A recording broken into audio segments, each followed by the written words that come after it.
Hello everyone, and welcome to another episode of SciKid Sirish.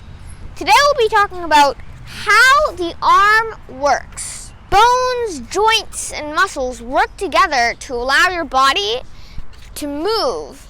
For example, in your arm, you have three major bones, the humerus, the radius, and the ulna, which are all joined together at one joint, which is your elbow. Then you have two major muscles, your biceps and your triceps. Your biceps are a flexor muscle, and your triceps are an extensor muscle. This means that if you bend your arm, your biceps will contract, and your triceps relax and stretch out. When muscles relax, believe it or not, they're not expanding. In fact, they're simply resting and returning to a neutral state.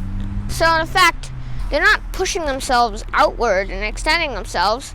They're simply relaxing while the other muscle contracts. Muscles are attached to bones by means of something called a tendon. This allows the muscles to pull on the bones, therefore letting you bend your arm or any joint in your body. One place where you see the exact same action as in the arm is your knee, where you have your quadriceps and your hamstrings, which both work in the exact same system as the biceps and the triceps. They work in the exact same system as your arm, bending your knees and straightening them. You can find more pairs which work in the exact same way. You can find the same system within your shoulder joint.